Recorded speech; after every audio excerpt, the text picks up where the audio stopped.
I'm Crystal Faulkner with the CPA and Business Advisory firm of Cooney, Faulkner and Stevens. We're here today with Dan Bisig. Dan is a college planner, and he's the founder of College and Beyond. And Dan, I am right in the middle of a senior in high school. She's right in the throes of looking for colleges, filling out the applications. It's overwhelming. But your company, College and Beyond, you can help families sort through all of the information to help a child determine what's the best fit for them. We sure can, Crystal. You know, college is one of those things that unfortunately sneaks up on a lot of families because they're so busy, you know, with the students' activities and their academics and things. And so what we do at College and Beyond is we help families navigate their way through the college process, helping the students with career identification and college selection and scholarship guidance. And we also help the entire family put together a good game plan on how they're going to pay for college and the admissions process. Well, you know, the whole cost of college has just skyrocketed over the last few years, and it is so confusing. The differences between grants, loans, and certainly scholarships, which are music to many parents' ears.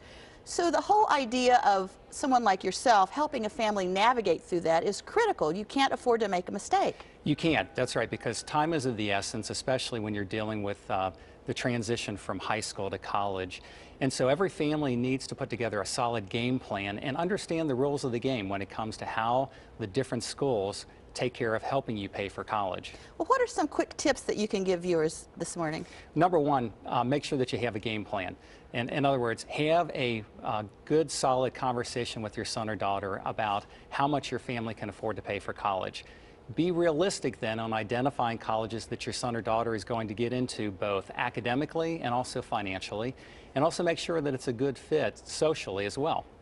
And when should these conversations start, Dan? I mentioned my daughter's a senior, but really they should be occurring much sooner. Absolutely, as early as possible. You know, invariably I have families who get to their senior year and say, why didn't we talk about these things back when they were even in middle school to try to put together a good game plan?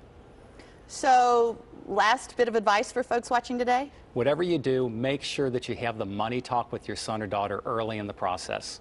Well, Dan, thank you so much for that great information. Thanks, Crystal. We're going to continue our conversation with Dan Bisig from College and Beyond on WCPO.com/businesswise. So, Dan, you mentioned the money talk because that is a very difficult conversation. I think many parents just feel like it's part of their job as a parent to be able to provide a college education for their child. But I know that we've had this discussion before, and in your opinion, college is not an entitlement to every child. It isn't, absolutely not. I mean, it's one of those situations where a student has to earn their way into college, and based on how they do in high school is really going to determine what type of college they may be able to attend. And so it's very much an important conversation that needs to take place. And you know, I have a very big and strong opinion about a child going to college and using it as an opportunity to find themselves. You just can't do that anymore. It's just way too expensive to go to college without any idea of what you may want to do for the rest of your life. I don't think you have to have a specific conclusion, but clearly it's too expensive to find yourself. No doubt about it. I mean, let's face it, the #1 degree that students go into college is often undecided. But having at least some kind of an idea of what a student might want to do, and most importantly, having those tough conversations early can lead to picking the right kinds of colleges for the student. Well, how can you help a family navigate through that when, unfortunately, many schools don't have those kinds of assessments or programs to help a child match up their skills with their interests? Well, number one, every student and every family is unique. So when I sit down with them and talk through the process, it's all about putting together a solid game plan on the strengths of the student and the positioning of the student, and then also with the family trying to come up with a good strategy as to how they're going to make it all work. So if you do have a child who's a junior or a senior, what types of things, what types of discussions and activities should be going on right now in terms of financial aid? Well, for the seniors, we are absolutely in application time. In other words, the phrase goes like this: if you smell turkey, it may be too late. And so it's all about getting those applications in as soon as possible, because we want the student to be at the top of the pile, not the bottom of the pile, when they're making admissions decisions as well as the money decisions. For the juniors, now is a great time to be selecting colleges and going and doing those important college visits. And what about if you have a child that's a freshman or a sophomore? Do you need to worry about that yet? Oh, absolutely, because remember this. When it comes to the big money and the scholarships that are out there, it's based on solid GPAs and solid test scores. And so if a student has a difficult first freshman or sophomore year, it can really be difficult turning the tide of that average GPA into the future. Well, as you work with families, Dan, and students, what do you see generally in terms of some of the biggest pitfalls that these folks encounter? Number one, they never talk about the money. The elephant is in the room and they just don't ever want to deal with that issue. Number two, they think, or parents often think, that the student can take out loans for every bit of the cost of college education, and yet the reality is that students as freshmen can only take out $5,500 in their own name.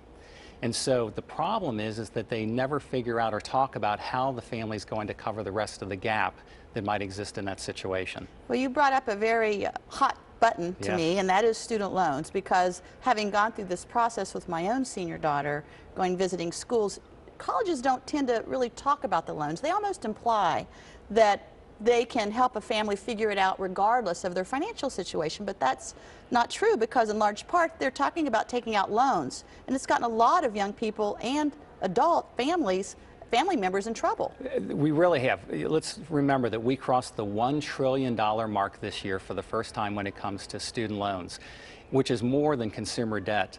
And so the problem is that students don't understand. They don't know what they don't know when it comes to the exit strategies on loans, because a loan will follow you until it's paid off. It's very rare that you ever see a student be able to file bankruptcy, and so they've got to understand what it means to pay that loan first before all their other expenses. And you know, one component of that, and maybe one exercise that a family can go through, is they think about the amount of student loan debt they want to incur.